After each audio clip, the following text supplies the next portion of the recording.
এবার আমরা আসি, এই যে মহাপবিত্র ভূমি, এই মহাপবিত্র ভূমি আমাদের হাতছাড়া হয়েছে কেন? কিভাবে হাতছাড়া হলো? একটা ছোট্ট ঘটনা বলে সেই কারণের বিশ্লেষণে চলে যাব। ওমর ইবনুল খাত্তাব রাদিয়াল্লাহু তাআলা আনহু যখন জেরুজালেম বিজয় করেন, তখন আবু উবাইদা ইবনুল জাররাহ চিঠি লিখেছেন আমিরুল মুমিনিন খলিফাতুল মুসলিমিনের কাছে। সেই দিন জেরুজালেম ঘেরাও করে রেখেছিল যতজন মুজাহিদ, তার মধ্যে 4000 শুধু ছিল সাহাবি। 4000 শুধু ছিল সাহাবি, যারা জেরুজালেম ঘেরাও করে রেখেছিলেন। চিঠি লেখা হয়েছে, আপনি নিজে উপস্থিত হলে চাবি হস্তান্তর হবে, আপনি নিজে উপস্থিত না হলে চাবি হস্তান্তর হবে না। তো ওমর রাদিয়াল্লাহু তাআলা মদিনা থেকে রওনা করেছেন প্রায় 1200 থেকে 1500 কিলোমিটারের পথ জেরুজালেমে পৌঁছার উদ্দেশ্যে। তো যখন তিনি পৌঁছাচ্ছেন, সহিহ সূত্রে প্রমাণিত যে তখন তিনি উটের যে লাগাম আছে সেই লাগাম ধরে টানছিলেন, আর তার গোলামকে উটের পিঠে বসিয়ে রেখেছিলেন, আর তার পোশাক ছিল জীর্ণ শীর্ণ। তো আবু উবাইদা ইবনুল জাররাহ হন্তদন্ত হয়ে ওমর রাদিয়াল্লাহু তাআলার নিকটে ছুটে গেছেন। ছুটে গিয়ে বলছেন যে ইন্নার রওমা ইয়ানজুরু ইলাইনা নাজরাতা কিল্লাহ, আজকে আপনি যে পোশাক পরে এসেছেন আর যে অবস্থায় প্রবেশ করছেন আমিরুল মুমিনিন, আজকে জানেন কি বিজয় হচ্ছে? রোমান এম্পায়ারের সবচেয়ে বড় তীর্থস্থল, রোমান এম্পায়ারের সবচেয়ে বড় তীর্থস্থল জেরুজালেম আপনি বিজয় করছেন। হাজার হাজার পাদ্রী এখানে অপেক্ষমান আছে। আজকে আপনি যে অবস্থায় উপস্থিত হয়েছেন, এটা তো মুসলমানদের মান সম্মান নষ্ট করে দিবে। ওমর রাদিয়াল্লাহু তাআলা বলছেন, তুমি না বলে অন্য কেউ যদি এই কথা বলতো আমি কষ্ট পেতাম না। আমরা জাহিলি যুগে দুনিয়ার কোনো মানুষ আমাদের চিনত না। আজকে মরুভূমির এক রাখালকে আল্লাহ সুবহানাহু ওয়া তাআলা কোথায় নিয়ে গেছে? একজন অপরিচিত, অজানা, অচেনা মরুভূমির একজন ব্যক্তিকে আল্লাহ সুবহানাহু ওয়া তাআলা আজকে এমন জায়গায় নিয়ে গেছে যে তার হাতে রোমান এম্পায়ারের সবচেয়ে বড় তীর্থস্থল জেরুজালেম বিজয় হচ্ছে। এই সম্মান, পোশাক আশাক, কাপড় চোপড়, ধন দৌলত ইত্যাদি দিয়ে আসেনি। আ'আজ্জানাল্লাহু বিল ইসলাম, কোন রিওয়ায়াতে আছে বিকিতাবিল্লাহ, আল্লাহ আমাদেরকে সম্মান দিয়েছে কোরআনের অনুসরণের কারণে, ইসলামের অনুসরণের কারণে। বলেন আল্লাহু আকবার। তাহলে মুসলমানেরা জেরুজালেম শক্তি দিয়ে, ক্ষমতা দিয়ে, বুদ্ধি দিয়ে, কৌশল দিয়ে জেরুজালেম বিজয় করেনি। আল্লাহ ভরসা, আল্লাহ ভীরুতা দিয়ে জেরুজালেম বিজয় করেছে। আজকে মুসলমানদের কাছে শক্তির অভাব নাই।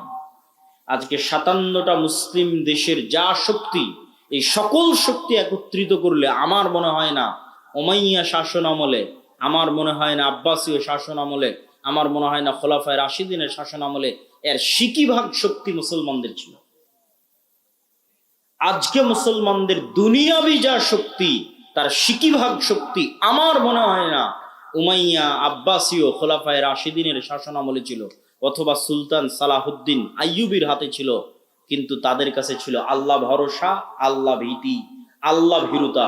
আমাদের কাছে দুনিয়াবি সকল পথপন্থা আছে, কিন্তু ওই দুইটা জিনিস আমরা হারিয়ে ফেলেছি, আল্লাহ ভরসা এবং আল্লাহ ভীরুতা, তাকওয়া, পরহেজগারিতা এবং তাওয়াক্কুল আলাল্লাহ। সম্মানিত উপস্থিতি, মুসলমানদের আজকের এই অবস্থাকে আমি আমার বহু বক্তব্যে তুলনা করেছি যে আজকের মুসলমানেরা এই যুগের বানু ইসরাইল, এবং তুলনার মানদণ্ডটা কি সেটা দিয়ে এই বক্তব্যের শিক্ষার দিকে এগিয়ে যাচ্ছি। কিভাবে আমরা এই দাসত্ব এবং এই গোলামি থেকে মুক্তি পাবো সেটার দিকে এগিয়ে যাচ্ছি। তুলনার মানদণ্ড কোথায়? আল্লাহ সুবহানাহু ওয়া তাআলা কোরআন মাজিদে বলছেন, ওয়াইজ নাজ্জাইনাকুম মিন আলি ফিরআউন ইয়াসুমুনাকুম সুআল আযাব ইউযাববিহুনা আবনাআকুম ওয়া ইস্তাহিয়ুনা নিসাআকুম। স্মরণ করো সেই দিনের কথা যেই দিন আমি আল্লাহ তোমাদেরকে ফেরাউনের কবল থেকে বাঁচিয়ে দিয়েছিলাম। কোন ফেরাউনের কবল থেকে বাঁচিয়ে দিয়েছিলাম? যে তোমাদের ছেলে সন্তানদের জবাই করত আর তোমাদের মেয়ে সন্তানদের জীবিত রাখত। তাহলে ওই যুগের বানু ইসরাইলদের উপর ফেরাউনের জুলুমের মাপকাঠি হচ্ছে ফেরাউন ওই যুগের বানু ইসরাইলদের ছেলে সন্তানদের জবাই করত মেয়ে সন্তানদের বাঁচিয়ে রাখতো, ঠিক কাছাকাছি ওই রকমই জুলুম আজকের যুগের ফেরাউনেরা আজকের যুগের মুসলমানদের উপর গাজাই করতেছে। কাছাকাছি ওই রকমের জুলুম, বরং তার চেয়ে ভয়ঙ্কর হতে পারে, তার চেয়ে ভয়াবহ হতে পারে। এখানে নারী পুরুষ শিশু পার্থক্য ছাড়াই গত 1.5 বছরে 50,000-এর বেশি নারী পুরুষ শিশুকে গাজার মাটিতে হত্যা করা হয়েছে। নাউজুবিল্লাহ মিন যালিক। আর সমগ্র পৃথিবীর চোখের সামনে, সমগ্র মুসলিম বিশ্বের চোখের সামনে। সম্মানিত উপস্থিতি, তাহলে আমি বলছি আজকের যুগের মুসলমানেরা আজকের যুগের বানু ইসরাইল, ওই যুগের বানু ইসরাইলের উপর যেভাবে ফেরাউনের জুলম এবং অত্যাচার চলত, এবং এটা বলার পিছনে আমার লজিক আর একটা আছে, এটার থেকে আপনাদের শিক্ষা আছে। সেই লজিকটা হচ্ছে, পবিত্র কোরআন খোলেন, সূরা বাকারা পড়েন। সূরা বাকারায় আল্লাহ সুবহানাহু তাআলা যেই জাতির বর্ণনা লম্বা সময় যাবত দিয়েছেন, সেই জাতির নাম বানু ইসরাইল।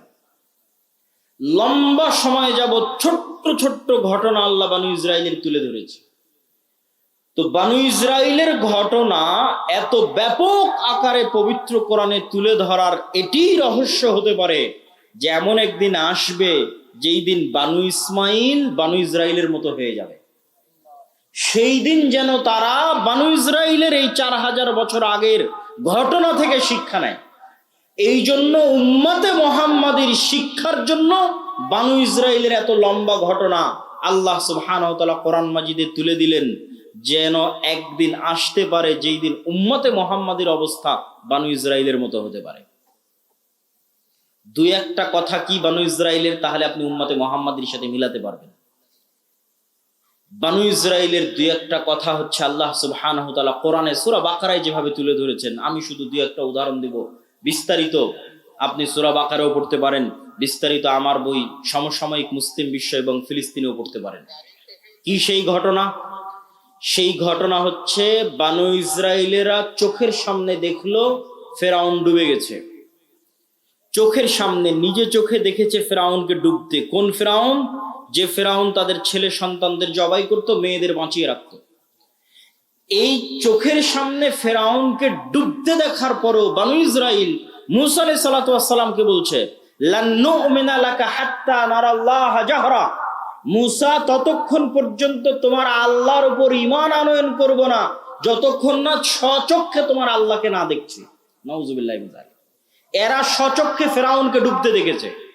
ফেরাউনকে স্বচক্ষে ডুবতে দেখার পর নবীকে বলছে, তোমার তাওরাত বিশ্বাস করি না, তোমার আল্লাহর কথা বিশ্বাস করি না স্বচক্ষে যতক্ষণ আল্লাহকে না দেখবে।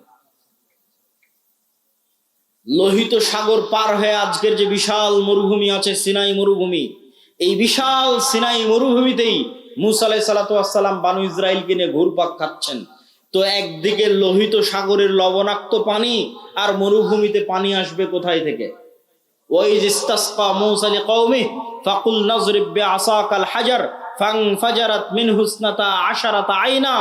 যখন মূসার কওম মূসাকে বলল পানির ব্যবস্থা করে দাও, তখন আমি মূসাকে বললাম, মূসা লাঠি দিয়ে পাথরে আঘাত করো।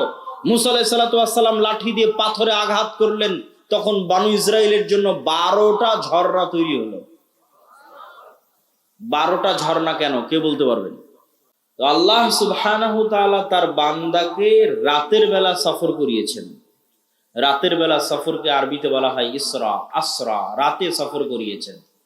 কোথায় থেকে? মিনাল মসজিদিল হারাম, মসজিদে হারাম মক্কা থেকে, ইলাল মসজিদিল আকসা, দূরবর্তী মসজিদ পর্যন্ত। আকসা শব্দের অর্থ হচ্ছে দূরবর্তী। যেহেতু মক্কা থেকে মসজিদে আকসা দূরে, এই জন্য মক্কার মানুষ মসজিদে আকসাকে মসজিদ আকসা বলত, যে দূরের মসজিদ হিসেবে সম্বোধন করত। সেটি আল্লাহ সুবহানাহু ওয়া তাআলা কোরআনে তুলে ধরেছেন। কোন মসজিদে আকসা? এই পয়েন্টটা হচ্ছে আমাদের জন্য আজকের এই আলোচনার মূল অংশ, যে কারণে আয়াত তুলে ধরা। আল্লাযী বারাকনা হাওলাহু, যেই মসজিদে আকসার চারিদিক আমি আল্লাহ বরকত দিয়ে ঘিরে দিয়েছি। আল্লাহু আকবার। সেই বরকত সীমাবদ্ধ না সীমাহীন, তা আল্লাহ সুবহানাহু ওয়া তাআলা কোরআন মাজিদের আরেক আয়াতে বলছেন, ওয়ানাজ্জাইনাহু ওয়া লূতান। আমি এই মাটিতে, যেই মাটির কথা আমরা এখন বলছি মসজিদ আকসা এবং তার পার্শ্ববর্তী অঞ্চল, এই মাটিতে আমি আশ্রয় দিয়েছি কাকে? ইব্রাহিমকে এবং লূতকে। ওয়ানাজ্জাইনাহু ওয়া লূতান ইলাল আরদিল্লাতি, ওই মাটিতে আশ্রয় দিয়েছি বারাকনা ফিহা লিল আলামিন, ইব্রাহিম এবং লূতকে ওই মাটিতে আশ্রয় দিয়েছি যেখানে বরকত রেখেছি সারা পৃথিবীর মানুষের জন্য। আল্লাহু আকবার। আল্লাহ সুবহানাহু ওয়া তাআলা কোরআনে বলছেন, আমি অনুবাদ করছি, বারাকনা ফিহা লিল আলামিন, যেই মাটিতে আমি আল্লাহ বরকত রেখেছি সীমাবদ্ধ নয়, শুধু ফিলিস্তিনবাসীর জন্য নয়, শুধু মসজিদে আকসা এবং তার পার্শ্ববর্তী মানুষদের জন্য, লিল আলামিন, সমগ্র পৃথিবীবাসীর জন্য বরকত রেখেছি। আর ইব্রাহিম এবং লূতকে কিভাবে আশ্রয় দিলেন? আলাইহিমা সালাতু ওয়াস সালাম। লূত আলাইহিস সালাতু ওয়াস সালামের ঘটনা তো আপনারা জানেনই, যে মসজিদে আকসা বা জেরুজালেম থেকে দূরবর্তী কোনো অঞ্চলে লূত আলাইহিস সালাতু ওয়াস সালামের শহর ছিল।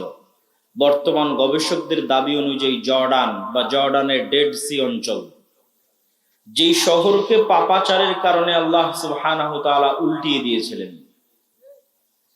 আলিয়াহা সাফিলাহা, যার উঁচু স্থান নিচু করে দিয়েছেন এবং নিচুটা উঁচু করে দিয়েছেন, উল্টিয়ে দিয়েছেন, এবং তাদের উপর বৃষ্টি বর্ষণ হয়েছে, আগুনের অগ্নি বৃষ্টি বর্ষণ হয়েছে। তো এই ধ্বংসযজ্ঞ চালানোর পর লূত আলাইহিস সালাতু ওয়াস সালামকে আল্লাহ কোথায় আশ্রয় দিলেন? লূত আলাইহিস সালামকে যে আল্লাহ বাঁচালেন, তার সাথে থাকা ঈমানদারদের বাঁচালেন, তো আল্লাহ বলছেন আমি তাদেরকে ধ্বংস থেকে বাঁচিয়ে এই পবিত্র ভূমিতে আশ্রয় দিয়েছি, যেটা মসজিদ আকসা এবং তার পার্শ্ববর্তী অঞ্চল। আর একজন কাকে আশ্রয় দিয়েছি? ওয়ানাজ্জাইনাহু, হায়ের মার্জে হচ্ছে ইব্রাহিম, ইব্রাহিম আলাইহিস সালাতু ওয়াস সালামকে আশ্রয় দিয়েছি। কিভাবে? ইব্রাহিম আলাইহিস সালাতু ওয়াস সালামের পিতৃস্থল হচ্ছে বর্তমান ইরাকের রাজধানী বাগদাদ থেকে অনতি দূরে, যেই বাগদাদকে আল্লাহ সুবহানাহু ওয়া তাআলা কোরআন মাজিদে বলেছেন বাবেল, ওয়া মা উনজিলা মিনাল মালাকাইনি, আল্লাহ দুইজন ফেরেশতা অবতীর্ণ করেছিলেন হারুত এবং মারুত নামে, বিবাবেল, বাবেল নগরীতে অবতীর্ণ করেছিলেন। সেই বাবেলকেই আজকে বলা হয় বাগদাদ। এই বাগদাদ বা বাবেল নগরের নিকটবর্তী কোন অঞ্চল হচ্ছে ইব্রাহিম আলাইহিস সালাতু ওয়াস সালামের পিতৃপুরুষের আবাসস্থল। যখন ইব্রাহিম আলাইহিস সালাতু ওয়াস সালামের পিতা তাকে তার বাড়ি থেকে বের করে দিলেন, তথা বাগদাদ থেকে বের করে দিলেন, তথা ইরাক থেকে বের করে দিলেন, তখন আল্লাহ কোরআনে বলছেন আমি ইব্রাহিমকে আশ্রয় দিয়েছি এই পবিত্র মাটিতে। আল্লাহু আকবার। তথা মসজিদ আকসা এবং তার পার্শ্ববর্তী অঞ্চল, যেটাকে রাসূল সাল্লাল্লাহু আলাইহি ওয়াসাল্লাম হাদিসে বলেছেন শাম, সিরিয়া। আজকের শাম রাসূল সাল্লাল্লাহু আলাইহি ওয়াসাল্লামের শাম নয়। রাসূলুল্লাহ সাল্লাল্লাহু আলাইহি ওয়াসাল্লাম যতবার শাম বলবেন ততবার আজকের সিরিয়া, তার সাথে আজকের ফিলিস্তিন, আজকের লেবানন, আজকের জর্ডান, আজকের ইসরায়েল, এই 4-5টা সকল রাষ্ট্রগুলো রাসূল সাল্লাল্লাহু আলাইহি ওয়াসাল্লামের শামের অন্তর্ভুক্ত। একই এরিয়া, একই অঞ্চল, একই কালচার। ব্রিটিশরা ছোট্ট ছোট্ট টুকরা করে ভেঙে ভেঙে ভেঙে ভেঙে তার মধ্যে থেকে 1948 সালে মধ্যপ্রাচ্যের বিস্ফোরা ইসরায়েলকে তৈরি করেছে। যেমন ভাবে 1947 সালে এই বিশাল মুসলমানদের ভারত উপমহাদেশকে ভেঙে টুকরো করে হিন্দুত্ববাদী ভারত তৈরি করেছে, ঠিক মুসলমানদের বিশাল আরব স্বাধীন অঞ্চলকে ভেঙে টুকরো টুকরো করে ইসরায়েলকে তৈরি করেছে। 1 বছরের ব্যবধান, 1947 এবং 1948। আর আল্লাহ সুবহানাহু তাআলা আবার পবিত্র কোরআনে বলছেন, যা কাকতালীয়ভাবে মিলে গেছে। আল্লাহ সুবহানাহু তাআলা আবার পবিত্র কোরআনে বলছেন যে মুমিনদের উপর যারা আসাদ্দুন নাস আদাওয়া, শত্রুতার দিক থেকে মুমিন এবং মুসলমানদের উপর সারা পৃথিবীর সকল জাতি গোত্র ধর্ম বর্ণকে ছাড়িয়ে যাবে দুইটা গোত্র, একটা হচ্ছে আজকের যুগের জায়নিস্টরা, আর একটা হচ্ছে আজকের যুগের ব্রাহ্মণ্যবাদীরা। জায়নিস্টরা এবং ব্রাহ্মণ্যবাদীরা মুসলমানদের সাথে যা শত্রুতা করবে, পৃথিবীর আর কেউ সেই শত্রুতা করবে না, এটা আমি বলিনি, আল্লাহ বলছে। তো সেই শত্রুতা করার কাকতালীয় ভাবে সময়কালও মিলে গেছে 1947 এবং 1948। এই জন্য আমার কিছু বক্তব্যে বলা আছে যে বাংলাদেশের মধ্যে গাজা হওয়ার সকল সম্ভাবনা বিরাজমান, যদি ইল্লা মান রাহিমা রব্বি, যদি আমার প্রতিপালক আল্লাহ সুবহানাহু ওয়া তাআলা আমাদের প্রতি দয়া না করেন। সম্মানিত উপস্থিতি, তাহলে কি বলছিলাম? আলোচনা করছিলাম এই মাটির পবিত্রতা, এই মাটির মহত্ব সম্পর্কে। এই মাটিকে যে পবিত্র মাটি হিসেবে ঘোষণা করা হয়েছে, সেটিও আল্লাহ সুবহানাহু ওয়া তাআলা পবিত্র কোরআনে ঘোষণা করেছেন। আল্লাহ সুবহানাহু ওয়া তাআলা যখন বনু ইসরাইলকে আদেশ দিচ্ছেন যে তোমরা বিজয়ের জন্য, যুদ্ধের জন্য এগিয়ে যাও, প্রবেশ করো এই শহরে, তখন আল্লাহ সুবহানাহু ওয়া তাআলা পবিত্র কোরআনে এই শহরকে সম্বোধন করেছেন উদখুলুল আরদাল মুকাদ্দাসা, তোমরা এই পবিত্র নগরীতে প্রবেশ করো, যেখান থেকে আমরা বলি বাইতুল মুকাদ্দাস। আল্লাহ কোরআন মাজিদে বলেছেন আল আরদুল মুকাদ্দাসা, পবিত্র ভূমি। আল্লাহ কোরআনে বলছেন আমি মসজিদ আকসা এবং তার চারপাশে বরকত রেখেছি। মহান আল্লাহ সুবহানাহু ওয়া তাআলা কোরআন মাজিদে বলছেন এই মাটিতে সমগ্র পৃথিবীর জন্য বরকত রেখেছি। মহান আল্লাহ সুবহানাহু ওয়া তাআলা কোরআন মাজিদে বলছেন এই মাটিতে আমি আশ্রয় দিয়েছি ইব্রাহিমকে, এই মাটিতে আমি আশ্রয় দিয়েছি লূতকে আলাইহিমাস সালাতু ওয়াস সালাম। সম্মানিত উপস্থিতি, তাহলে ইব্রাহিম আলাইহিস সালাতু ওয়াস সালামের দারুল হিজরা, দারুল হিজরা মানে যেখান থেকে আমি যেখানে হিজরত করেছি। মুহাম্মদ সাল্লাল্লাহু আলাইহি ওয়াসাল্লাম মক্কা থেকে মদিনায় হিজরত করেছেন, এই জন্য মদিনা শেষ নবী মুহাম্মদ সাল্লাল্লাহু আলাইহি ওয়াসাল্লামের দারুল হিজরা।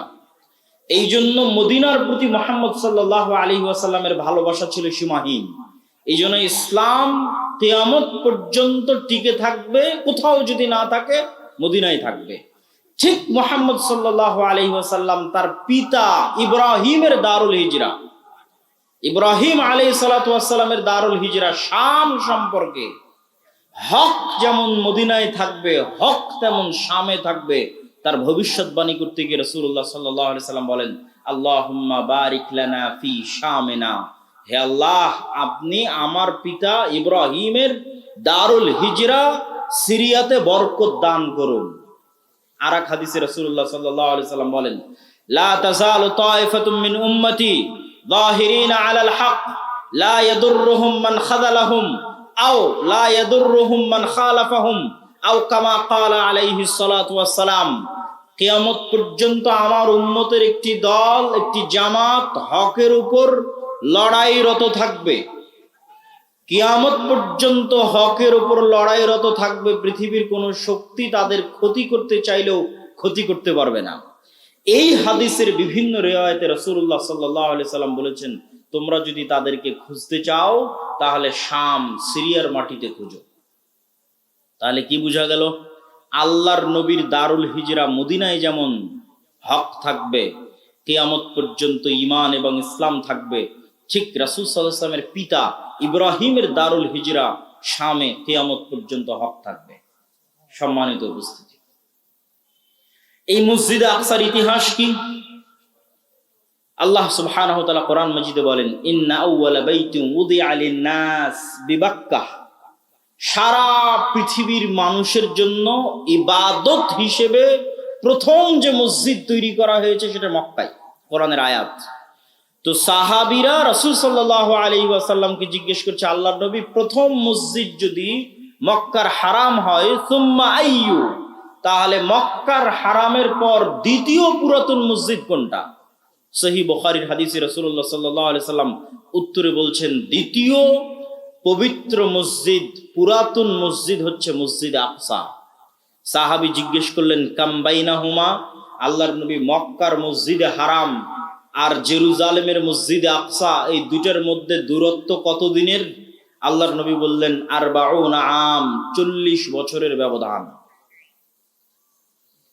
এই জন্য পৃথিবীর 3টে পবিত্রতম স্থান, যেই স্থানে যাওয়ার উদ্দেশ্যে, ইবাদতের উদ্দেশ্যে সফর করলে নেকি হবে। পৃথিবীর এমন 3টা পবিত্রতম স্থান যেই স্থানে ইবাদত করার উদ্দেশ্যে সফর করলে নেকি হবে। এই 3টা পবিত্রতম স্থানের একটা হচ্ছে মক্কার মসজিদে হারাম, একটা মদিনার মসজিদে নববী, আর একটা জেরুজালেমের মসজিদে আকসা। কিন্তু দুর্ভাগ্য আমাদের, হতভাগা আমাদের জেনারেশন, কেননা আমাদের পূর্বপুরুষরা এই সৌভাগ্যে মণ্ডিত ছিলেন যে তারা হজ সফরে গেলে একসাথে 3টা পবিত্র মসজিদেই সালাত আদায়ের সুযোগ পেতেন। আর দুর্ভাগ্য আমাদের যে আমরা 2টা মসজিদে সালাত আদায়ের সুযোগ পাই, আর একটা মসজিদ থেকে আল্লাহ আমাদের বঞ্চিত করে রেখেছেন আমাদের কর্মফলের কারণে। সম্মানিত উপস্থিতি, এই মসজিদ কেন্দ্রিক আর 2টা সংক্ষিপ্ত ইতিহাস বলে এই পরিস্থিতির কারণ কি এবং আমাদের শিক্ষা কি সেই দিকে এগিয়ে যাব। আর 2টা সংক্ষিপ্ত ইতিহাস কি? সুলাইমান এবং দাউদ আলাইহিস সালাতু ওয়াস সালাম সমগ্র পৃথিবী ব্যাপী যে মহা রাজত্ব প্রতিষ্ঠা করেছিলেন, যেই রাজত্ব অতীতে কেউ কোনোদিন প্রতিষ্ঠা করেনি, ভবিষ্যতে কেউ কোনোদিন প্রতিষ্ঠা করবে না, সেই মহা রাজত্বের হেডকোয়ার্টার, সেই মহা রাজত্বের রাজধানী ছিল এই জেরুজালেম, এই মসজিদে আকসা। এবং আজকের মসজিদে আকসার যে গ্রাউন্ড, এই গ্রাউন্ড সুলাইমান আলাইহিস সালাতু ওয়াস সালামের তৈরি করা। যে উঁচু এরিয়াটা সরজমিন থেকে, যে উঁচু এরিয়ার মধ্যে খ্রিস্টানদের গির্জাও আছে, ইহুদিদের সিনাগগও আছে, মুসলমানদের কিবলি মসজিদও আছে। কিবলি মসজিদটাই মূলত মসজিদে আকসা হিসেবে গণ্য হয়। তাহলে ওই যুগের মক্কার কাফের মুশরিকদের চাইতে এই যুগের মুসলমানেরা নিম্ন স্তরে আছে। আর এই গোলামির স্বভাবকে জিইয়ে রাখার জন্য, যে মুসলমানদেরকে যে আমরা ইউরোপিয়ানরা 190 বছর ওদের মধ্যে গোলামির স্বভাব ঢুকিয়ে দিয়েছি, এই গোলামির স্বভাবটা জিইয়ে রাখার জন্য এদের মাথার উপর গণতন্ত্র চাপিয়ে দাও। এই কথা অনেকের কাছে বিরক্তিকর লাগতে পারে, কিন্তু আমি যুক্তির ভিত্তিতে কথা বলবো। যুক্তির ভিত্তিতে বলে আমার বক্তব্যের শেষের দিকে চলে যাব। গণতন্ত্র দিয়ে ইসলাম প্রতিষ্ঠা হবে কিনা এটা আমার আলোচনার বিষয়ই নয়। গণতন্ত্র পৃথিবীতে জাস্টিস, ন্যায় প্রতিষ্ঠায় ব্যর্থ একটা শাসন ব্যবস্থা। গত 16 বছর বাংলাদেশের মানুষের উপর জুলম, খুন, গুম, আয়নাঘর গণতন্ত্রের নামে তৈরি করা হয়েছে। আবার এখন ইসলামের নেতা নির্বাচনের যে পদ্ধতি, যে পরামর্শের ভিত্তিতে যোগ্য মানুষকে দায়িত্ব দিয়ে দাও, তো পরামর্শের ভিত্তিতে যে সরকার তৈরি হয় সেই সরকারের ভালো মন্দ পরে, কিন্তু তাদেরকে যে নির্বাচন করা হয়েছে এটার পদ্ধতিটা ইসলামিক। তো যারা এই পদ্ধতির মাধ্যমে ক্ষমতায় আসলে দেখবেন তাদেরকেও সরিয়ে চোর, বাটপার, লুটেরাদের ক্ষমতায় বসানোর জন্য যে ট্রাম্প কার্ড ব্যবহার করা হবে সেটার নাম গণতন্ত্র। আর এই গণতন্ত্রের সবচেয়ে বড় কুফল মুসলমানেরা ভোগ করবে কি দিয়ে? সেটা হচ্ছে বিভেদ, হিংসা, বিদ্বেষ, মিথ্যা। গণতন্ত্রের মেকানিজমটাই এমন যে আপনি মিথ্যা না বললে এখানে টিকতে পারবেন না। তাহলে আপনার মধ্যে গোলামির স্বভাব জিইয়ে রাখার সবচেয়ে বড় মাধ্যম হচ্ছে পলিটিক্যালি আপনাকে গণতন্ত্রের কাছে বাউন্ড করে দেওয়া। দেন আপনি বাই ডিফল্ট মিথ্যা বলবেন, বাই ডিফল্ট দুর্নীতি করবেন, বাই ডিফল্ট ধোঁকা দিবেন। আপনার গোলামির নেচার চলতেই থাকবে, সত্যবাদিতা, ন্যায় পরায়ণতা বহু দূরের কথা। আর গণতন্ত্রের সবচেয়ে বড় ব্যর্থতা কি? গণতন্ত্র নিজে গণতন্ত্র প্রতিষ্ঠায় ব্যর্থ। কিভাবে গণতন্ত্র প্রতিষ্ঠায় ব্যর্থ কিভাবে? জনগণের শাসন মানে হচ্ছে গণতন্ত্র, কিন্তু এখানে জনগণের শাসন যে হয় না তার প্রমাণটা কোথায়? নির্ধারিত দল প্রার্থীকে মনোনয়ন দিবে, তো এমনও দল আছে যেই দলে টাকা দিয়ে প্রার্থীটা কিনে পাওয়া যাবে। আছে না নাই? আছে। টাকা দিয়ে প্রার্থী মনোনয়ন পত্র কিনে নিবে।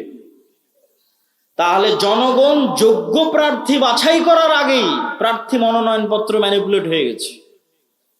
দ্বিতীয় আর একটা কোথায় গণতন্ত্র দিয়ে গণতন্ত্র প্রতিষ্ঠা হয় না, সেটা হচ্ছে এই গণতন্ত্রের ভোট ক্যাম্পেইনের জন্য যত হাজার হাজার কোটি টাকার দরকার, এই হাজার হাজার কোটি টাকা বাংলাদেশের 18 কোটি জনগণের 80% জনগণ যারা মধ্যবিত্ত নিম্নবিত্ত, তাদের পকেট থেকে আসা সম্ভব নয়।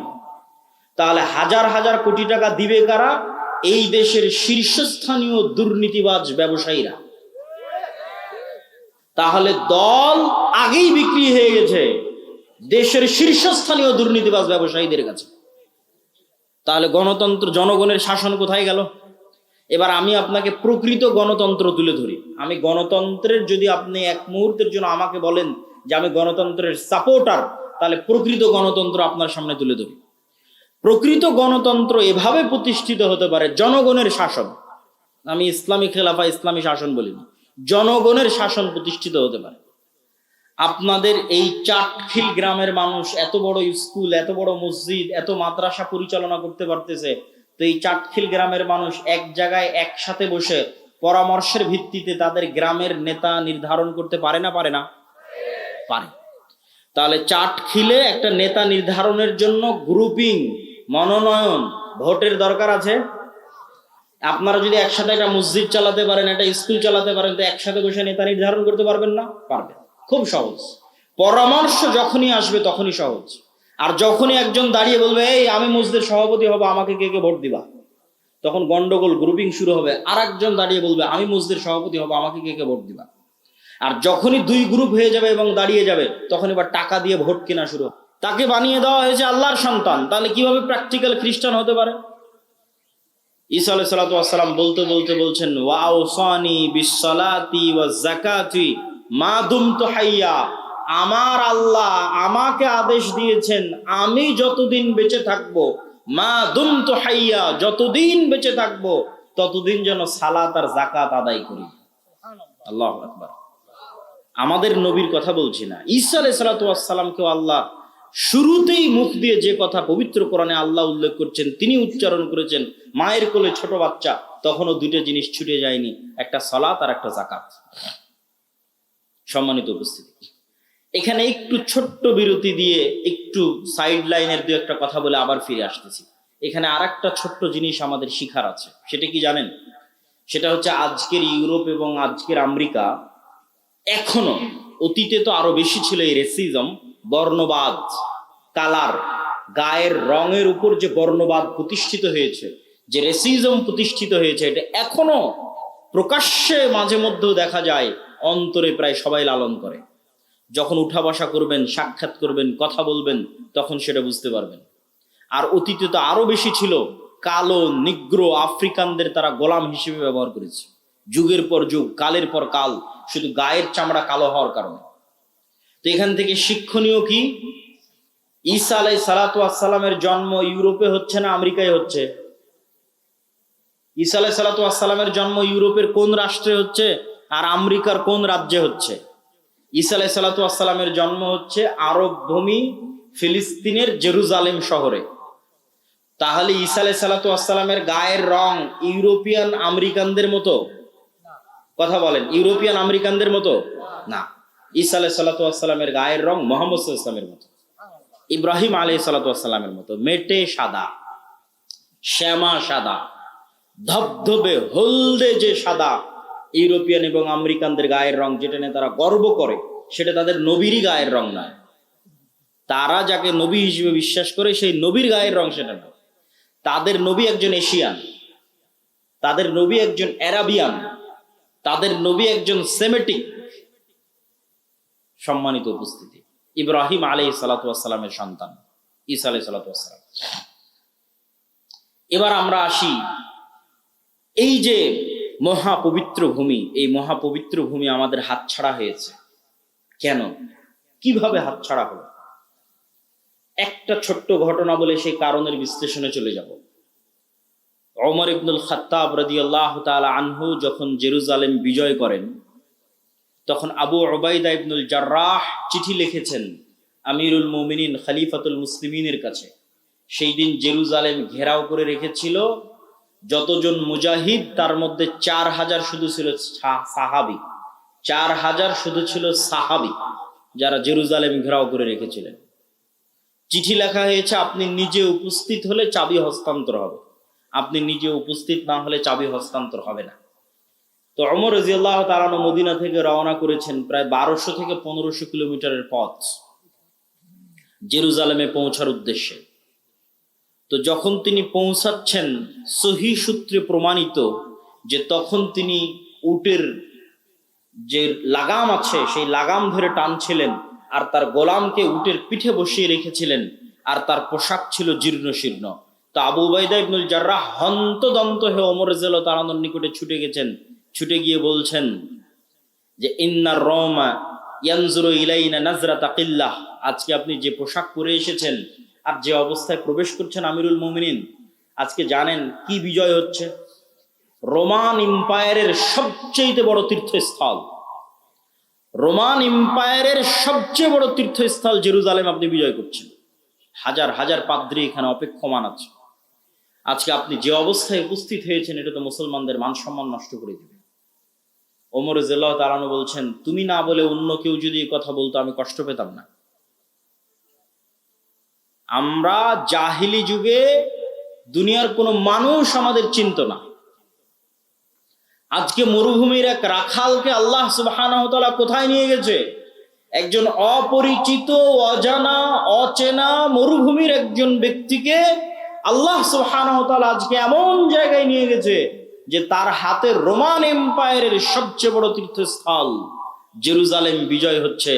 এই সম্মান, পোশাক আশাক, কাপড় চোপড়, ধন দৌলত ইত্যাদি দিয়ে আসেনি। আ'আজ্জানাল্লাহু বিল ইসলাম, কোন রিওয়ায়াতে আছে বিকিতাবিল্লাহ, আল্লাহ আমাদেরকে সম্মান দিয়েছে কোরআনের অনুসরণের কারণে, ইসলামের অনুসরণের কারণে। বলেন আল্লাহু আকবার। তাহলে মুসলমানেরা জেরুজালেম শক্তি দিয়ে, ক্ষমতা দিয়ে, বুদ্ধি দিয়ে, কৌশল দিয়ে জেরুজালেম বিজয় করেনি। আল্লাহ ভরসা, আল্লাহ ভীরুতা দিয়ে জেরুজালেম বিজয় করেছে। আজকে মুসলমানদের কাছে শক্তির অভাব নাই। আজকে 57টা মুসলিম দেশের যা শক্তি, এই সকল শক্তি একত্রিত করলে আমার মনে হয় না উমাইয়া শাসন আমলে, আমার মনে হয় না আব্বাসীয় শাসন আমলে, আমার মনে হয় না খোলাফায়ে রাশিদিনের শাসন আমলে এর 60% শক্তি মুসলমানদের ছিল। আজকে মুসলমানদের দুনিয়াবি যা শক্তি তার 60% শক্তি আমার মনে হয় না উমাইয়া, আব্বাসীয়, খোলাফায়ে রাশিদিনের শাসন আমলে ছিল, অথবা সুলতান সালাহুদ্দিন আইয়ুবীর হাতে ছিল। কিন্তু তাদের কাছে ছিল আল্লাহ ভরসা, আল্লাহ ভীতি, আল্লাহ ভীরুতা। আমাদের কাছে দুনিয়াবি সকল পথপন্থা আছে, কিন্তু ওই দুইটা জিনিস আমরা হারিয়ে ফেলেছি, আল্লাহ ভরসা এবং আল্লাহ ভীরুতা, তাকওয়া, পরহেজগারিতা এবং তাওয়াক্কুল আলাল্লাহ। সম্মানিত উপস্থিতি, মুসলমানদের আজকের এই অবস্থাকে আমি আমার বহু বক্তব্যে তুলনা করেছি যে আজকের মুসলমানেরা এই যুগের বানু ইসরাইল, এবং তুলনার মানদণ্ডটা কি সেটা দিয়ে এই বক্তব্যের শিক্ষার দিকে এগিয়ে যাচ্ছি। কিভাবে আমরা এই দাসত্ব এবং এই গোলামি থেকে মুক্তি পাবো সেটার দিকে এগিয়ে যাচ্ছি। তুলনার মানদণ্ড কোথায়? আল্লাহ সুবহানাহু ওয়া তাআলা কোরআন মাজিদে বলছেন, ওয়াইজ নাজ্জাইনাকুম মিন আলি ফিরআউন ইয়াসুমুনাকুম সুআল আযাব ইউযাববিহুনা আবনাআকুম ওয়া ইস্তাহিয়ুনা নিসাআকুম। স্মরণ করো সেই দিনের কথা যেই দিন আমি আল্লাহ তোমাদেরকে ফেরাউনের কবল থেকে বাঁচিয়ে দিয়েছিলাম। কোন ফেরাউনের কবল থেকে বাঁচিয়ে দিয়েছিলাম? যে তোমাদের ছেলে সন্তানদের জবাই করত আর তোমাদের মেয়ে সন্তানদের জীবিত রাখত। তাহলে ওই যুগের বানু ইসরাইলদের উপর ফেরাউনের জুলুমের মাপকাঠি হচ্ছে ফেরাউন ওই যুগের বানু ইসরাইলদের ছেলে সন্তানদের জবাই করত, মেয়ে সন্তানদের বাঁচিয়ে রাখত। ঠিক কাছাকাছি ওই রকমই জুলুম আজকের যুগের ফেরাউনেরা আজকের যুগের মুসলমানদের উপর গাজাই করতেছে। কাছাকাছি ওই রকমের জুলুম, বরং তার চেয়ে ভয়ঙ্কর হতে পারে, তার চেয়ে ভয়াবহ হতে পারে। এখানে নারী, পুরুষ, শিশু পার্থক্য ছাড়াই গত 1.5 বছরে 50,000-এর বেশি নারী, পুরুষ, শিশুকে গাজার মাটিতে হত্যা করা হয়েছে। নাউজুবিল্লাহ। আর সমগ্র পৃথিবীর চোখের সামনে, সমগ্র মুসলিম বিশ্বের চোখের সামনে। সম্মানিত উপস্থিতি, তাহলে আমি বলছি আজকের যুগের মুসলমানেরা আজকের যুগের বানু ইসরাইল ওই যুগের বানু ইসরাইলের উপর যেভাবে ফেরাউনের জুলম এবং অত্যাচার চলত। এবং এটা বলার পিছনে আমার লজিক আর একটা আছে, এটার থেকে আপনাদের শিক্ষা আছে। সেই লজিকটা হচ্ছে, পবিত্র কোরআন খোলেন, সূরা বাকারা পড়েন।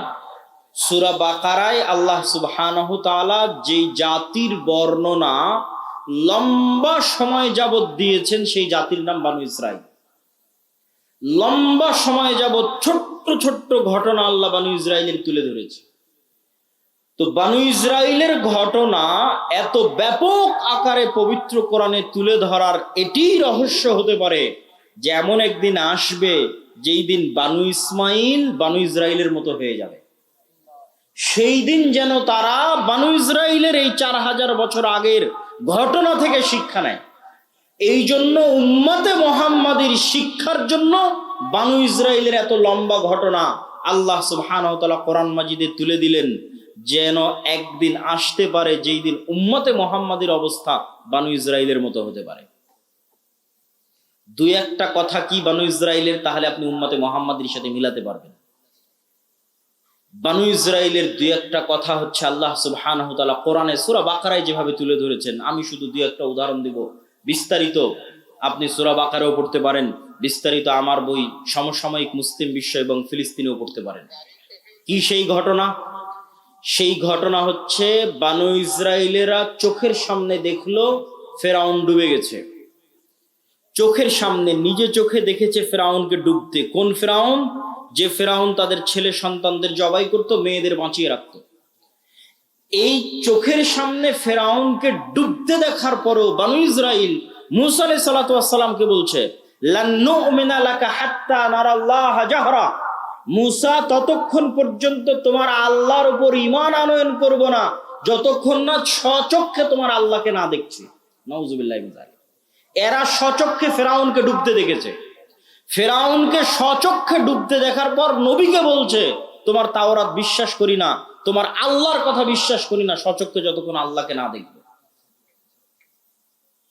লোহিত সাগর পার হয়ে আজকের যে বিশাল মরুভূমি আছে, সিনাই মরুভূমি, এই বিশাল সিনাই মরুভূমিতেই মূসা আলাইহিস সালাতু ওয়াস সালাম বানু ইসরাইলকে নিয়ে ঘুরপাক খাচ্ছেন।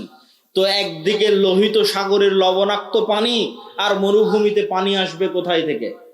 ওয়াইজ ইসতাসকা মূসা লিকওমিহি ফাকুল নাযরিব বিআসাকাল হাজার ফানফাজারাত মিনহু ইসনাতা আশারাতা আইনা। যখন মূসার কওম মূসাকে বলল পানির ব্যবস্থা করে দাও, তখন আমি মূসাকে বললাম, মূসা লাঠি দিয়ে পাথরে আঘাত করো। মূসা আলাইহিস সালাতু ওয়াস সালাম লাঠি দিয়ে পাথরে আঘাত করলেন। তখন বানু ইসরাইলের জন্য 12টা ঝর্ণা তৈরি হলো। 12টা ঝর্ণা কেন, কে বলতে পারবেন? ইয়াকুব আলাইহিস সালাতু ওয়াস সালামের 12 সন্তানের জন্য, ইউসুফ আলাইহিস সালাতু ওয়াস সালামে সহ 12 ভাইয়ের জন্য। মানে ঘটনার ধারা হয়তো মিলাতে পারেননি, আমি সুন্দর করে মিলিয়ে দিই।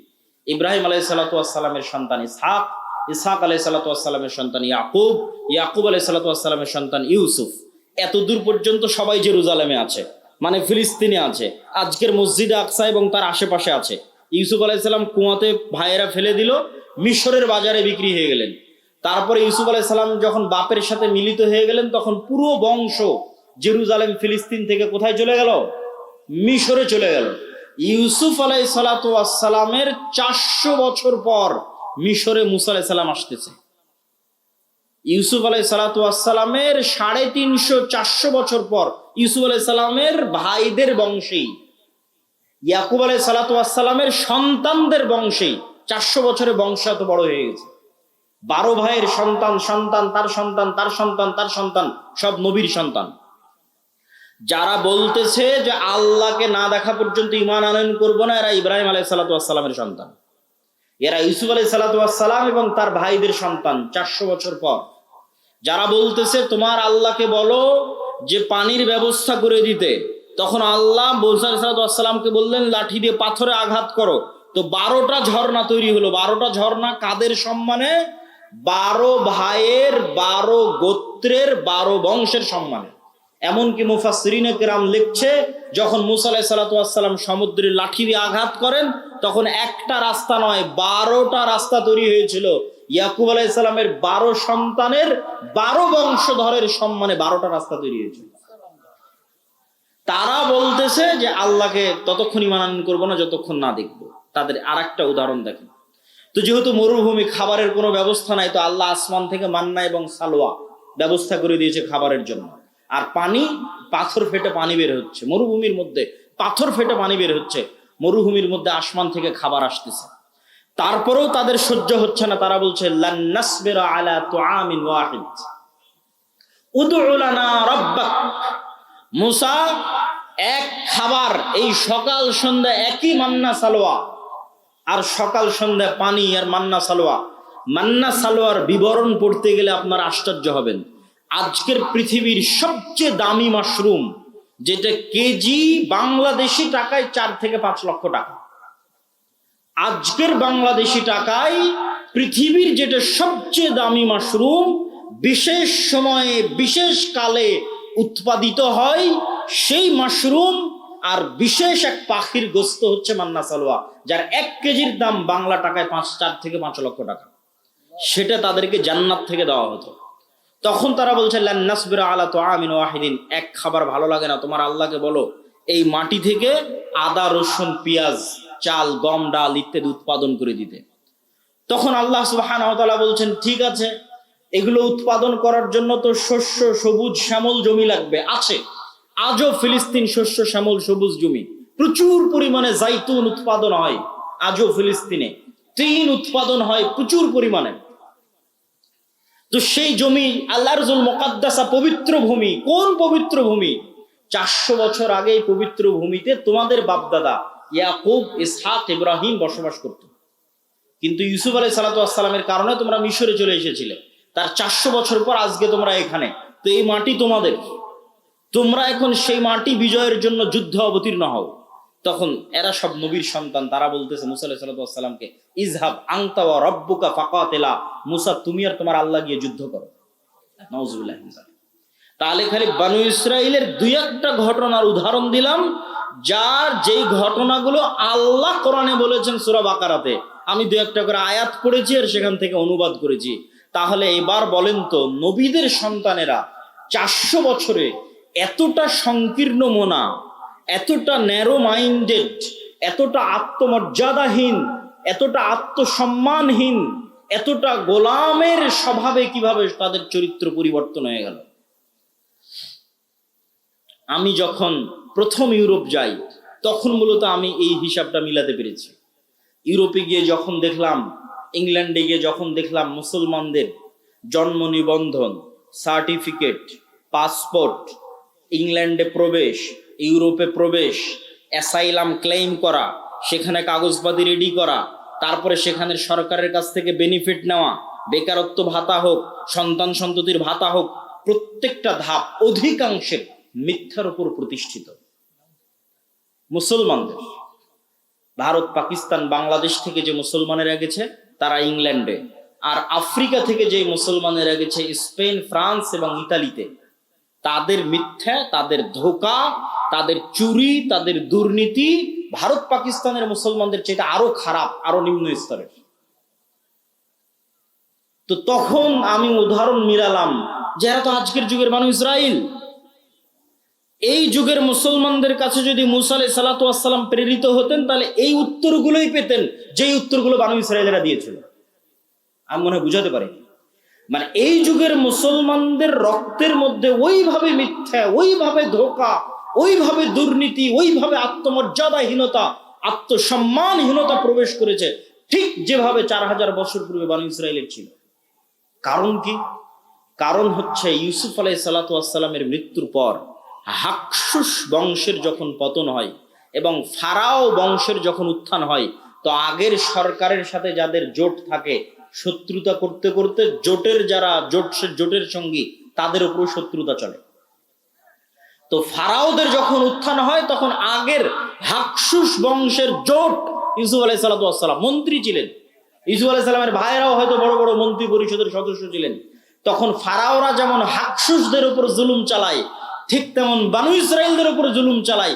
জুলুম আরো বাড়ে কেন? যে কোনো পাদ্রী, যে কোনো ধর্মীয় জ্ঞান জ্যোতিষী সব বলে, ফারাও তোমাদের ক্ষমতা ধ্বংস যদি হয় এই বানু ইসরাইলদের হাতে ধ্বংস হয়ে যাবে। তখন আরো ভয়, আরো আতঙ্ক, আরো অত্যাচার। তো দীর্ঘ 300 বছরের জুলম, অত্যাচার এবং গোলামির জীবন, গোলামি করতে করতে চরিত্র নষ্ট হয়ে গেছে। গোলামি করতে করতে কিভাবে চরিত্র নষ্ট হয় তার উদাহরণ কি? এখানে দুইজন গোলামের মধ্যে যদি আমি একটা রুটি নিক্ষেপ করি, তাহলে তারা দুই গোলাম রুটি নিয়ে কাড়াকাড়ি করবে। একটা রুটি পাওয়ার জন্য মিথ্যা বলবে, একটা রুটি পাওয়ার জন্য ধোকা দিবে, একটা রুটি পাওয়ার জন্য মারামারি লেগে যাবে। এটা জন্মগত স্বভাব তৈরি হবে গোলামদের মধ্যে। ঠিক মুসলমানদের একই অবস্থা হয়েছে 190 বছর ব্রিটিশদের গোলামি করার কারণে। আফ্রিকানদের মুসলমানদের একই অবস্থা হয়েছে 200-250 বছর স্পেন, ফ্রান্স, ইতালির ঔপনিবেশিক কলোনিয়াল শাসনের অধীনে গোলামি করার কারণে।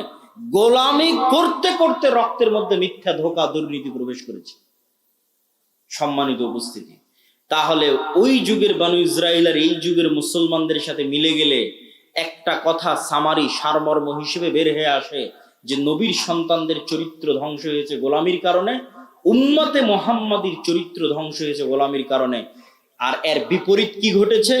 এর বিপরীত, মুসা আলাইহিস সালাতু ওয়াস সালামকে আল্লাহ যদি ফেরাউনের বাড়িতে না নিয়ে যেতেন, আর মুসা আলাইহিস সালাতু ওয়াস সালাম যদি বানু ইসরাইলের সাথে মানুষ হতো, তাহলে মুসা আলাইহিস সালামের রক্তের মধ্যেও গোলামির স্বভাব তৈরি হয়ে যেত। মুসা আলাইহিস সালাতু ওয়াস সালামকে আল্লাহ পূর্ণ আত্মমর্যাদা, আত্মসম্মানের সাথে মানুষ করার জন্য রাজার বাড়িতে পাঠিয়ে দিয়েছেন। তাহলে মুসা আলাইহিস সালামের স্বাধীন চেতা মনোভাব ঠিক থাকবে। স্বাধীন চেতা মনোভাবের প্রমাণ কোথায়? মুসা আলাইহিস সালাতু ওয়াস সালাম একদিন দেখতেছে, একদিন জুলুম হতে দেখেছে। একদিন কি? ফারাওদের একদল অনুসারী বানু ইসরাইলের একদল অনুসারীর উপর অত্যাচার করতেছে।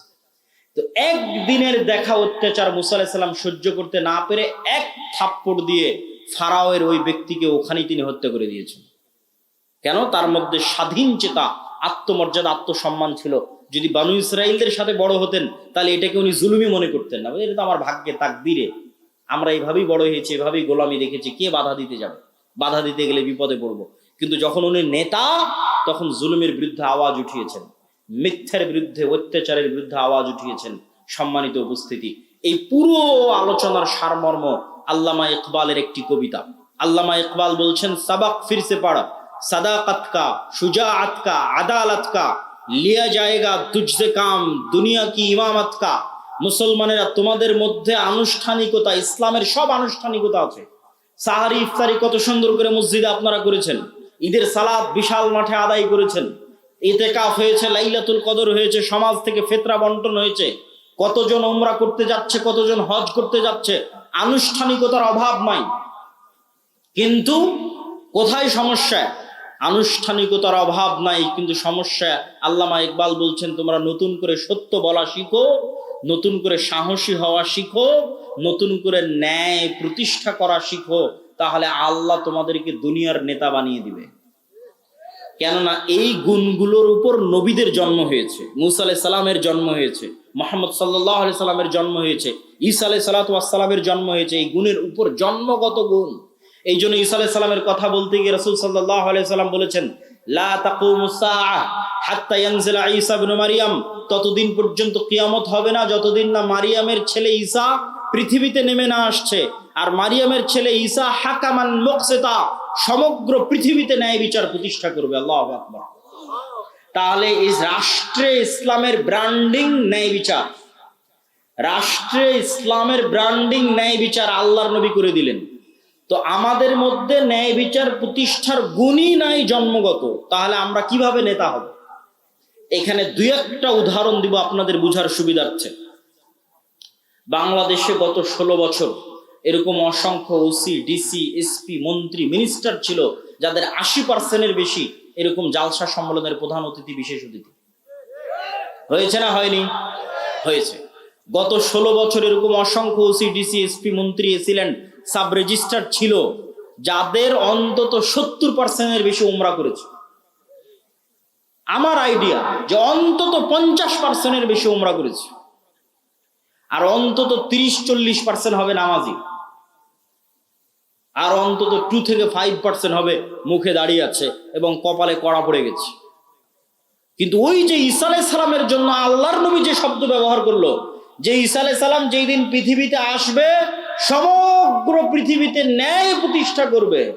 তো এই যে মুসলমানেরা নামাজি, হাজি, ওমরাকারী, দানবীর, জালসার প্রধান অতিথি, বিশেষ অতিথি, এরা নিজ নিজ দায়িত্বের জায়গায় কত পার্সেন্ট ন্যায় প্রতিষ্ঠাকারী এবং সত্যবাদী ছিল?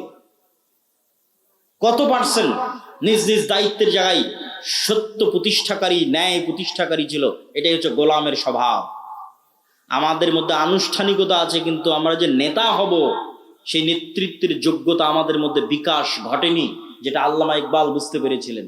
আর একটা উদাহরণ দেই, আপনাদের এখানেও এমন মানুষ বসে আছে, অত্র অঞ্চলে আছে, অত্র গ্রামে আছে, যে হয়তো হাজি, ওমরাকারী, নামাজি, কিন্তু তার বোনকে তার পিতার সম্পত্তিতে ন্যায়ের সাথে ভাগ দেয়নি। ন্যায়ের সাথে ভাগ দেওয়া মানে একদল আছে ভাগ থেকেই বঞ্চিত করেছে, আর একদল আছে ভাগ দিয়েছে ন্যায়ের সাথে দেয়নি।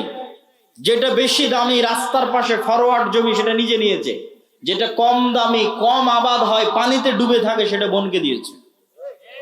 তাহলে যে ব্যক্তি তার পরিবারে ন্যায় প্রতিষ্ঠা করতে পারলো না, আল্লাহ কিভাবে তাকে রাষ্ট্রের ন্যায় প্রতিষ্ঠার যোগ্য মনে করবে? আমাকে উত্তর দেন। কেননা রাষ্ট্রে ইসলাম যাওয়া মানে ন্যায় বিচার প্রতিষ্ঠা হওয়া। দলিল ঈসা আলাইহিস সালাতু ওয়াস সালাম সম্পর্কে আল্লাহর নবী যা বললেন এক বাক্যে ব্র্যান্ডিং করলেন। তাহলে রাষ্ট্রে ইসলাম মানে ন্যায় বিচার। তো মুসলমান লিল্লাহে তাকবীরতে রাষ্ট্রে ইসলাম নিয়ে যাবে, তো সেই মুসলমান তো তার পরিবারে ন্যায় প্রতিষ্ঠা করতে পারেনি, তাহলে আল্লাহ কিভাবে ওই মুসলমানকে রাষ্ট্রে ন্যায় প্রতিষ্ঠার যোগ্য মনে করবেন? অসম্ভব। বরং ওই মুসলমানকে যদি রাষ্ট্রের দায়িত্ব দেওয়া হয়, গত 16 বছর যা দুর্নীতি হয়েছে ওই বেটা তার চেয়ে বেশি দুর্নীতি করবে। কেননা সে যদি তার বোনের সাথে দুর্নীতি করতে পারে, 16 কোটি মানুষের সাথে করতে পারে না? করতে পারে।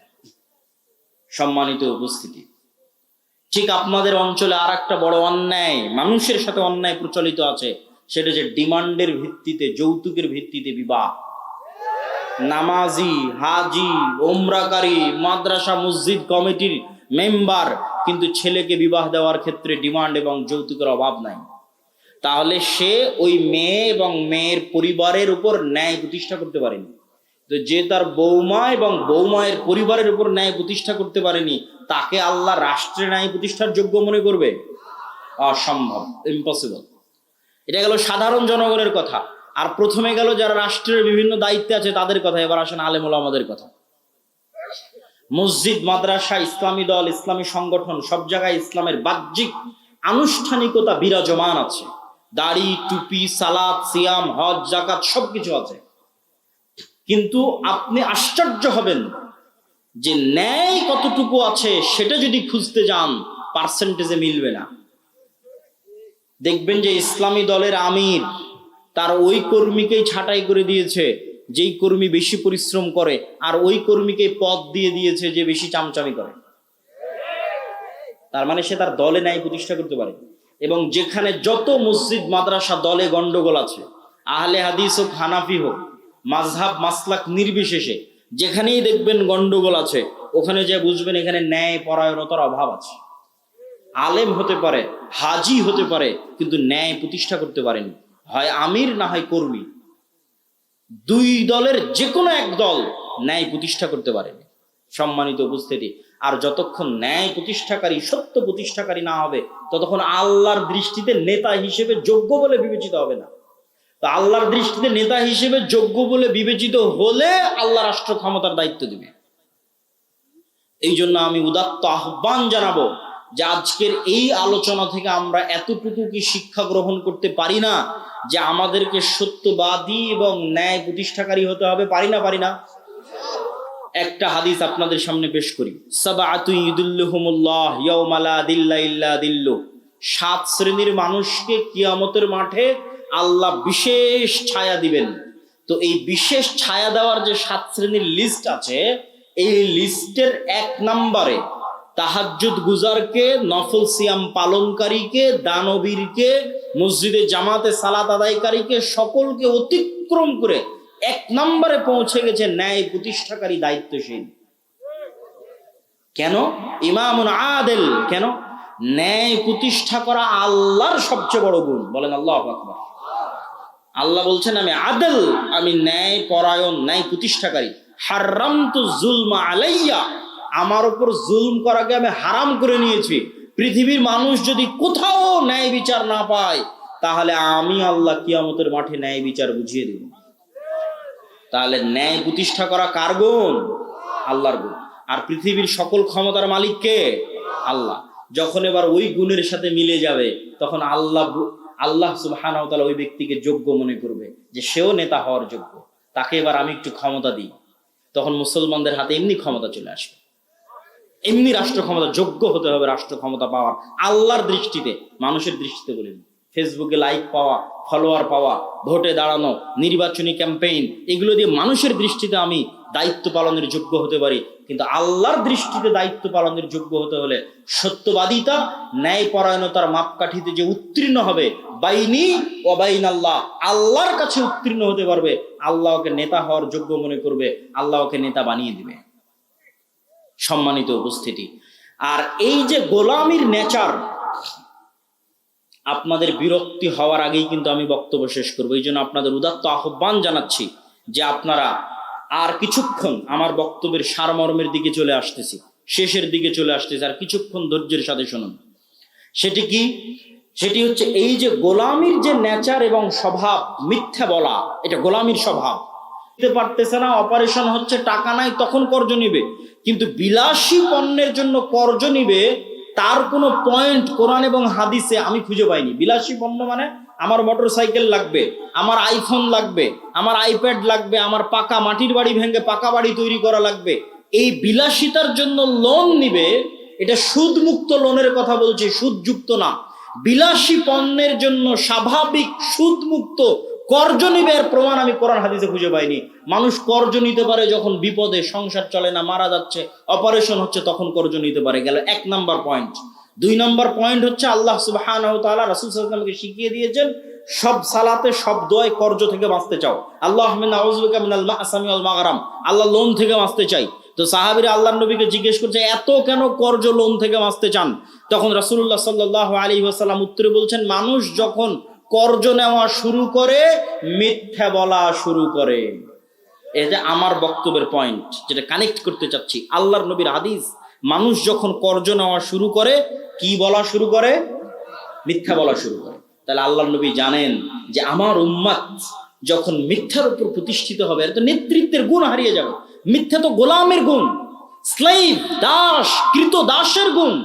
তাহলে যে পরিবার ক্ষুদ্র লোন নিচ্ছে কিস্তিতে, ওর মা মিথ্যা বলছে, ওর বাপ মিথ্যা বলছে, ওর ছেলে মিথ্যা বলছে, পুরো পরিবার মিথ্যার উপরে প্রতিষ্ঠিত হচ্ছে, এই পরিবারকে কিভাবে আল্লাহ চয়েস করতে পারে যে তাদেরকে দিয়ে আল্লাহ রাষ্ট্রে ইসলাম প্রতিষ্ঠা করবে? সম্ভব। এই জন্য রাসূল সাল্লাল্লাহু আলাইহি ওয়াসাল্লাম জানেন কোথায় কোথায় নেতৃত্বের গুণাবলী ধ্বংস হতে পারে। নেতৃত্বের গুণাবলী সুদে ধ্বংস হতে পারে। সুদ এমন এক ব্যবস্থা যা পৃথিবীর হিন্দু, বৌদ্ধ, ইহুদি, খ্রিস্টান, মুসলমান সবাইকে গোলাম বানাতে পারে। সম্মানিত উপস্থিতি, এই জন্য সমগ্র পৃথিবীতে অন ওয়ার্ল্ড অর্ডার, এক সিস্টেম চলতে হবে। পলিটিক্যালি ডেমোক্রেসি লাগবে, অর্থনৈতিকভাবে সুদ লাগবে। এটাই হচ্ছে জায়নিস্টদের থিওরি। পলিটিক্যালি গণতন্ত্র, অর্থনৈতিকভাবে সুদ। এই দুটার বিরুদ্ধে যেদিন মুসলমানেরা যুদ্ধ করতে পারবে, এই দুটো থেকে যেদিন মুসলমানেরা মুক্ত হয়ে যাবে, ওই দিন মুসলমানেরা গোলামির জিনজির থেকে মুক্ত হয়ে যাবে। আল্লাহ সুবহানাহু ওয়া তাআলা আমাদের কবুল করুক। আল্লাহুম্মা আমিন। ওয়া আখিরু দাওয়ানা আনিল হামদুলিল্লাহি রাব্বিল আলামিন। আসসালামু আলাইকুম ওয়া রাহমাতুল্লাহি ওয়া বারাকাতুহু।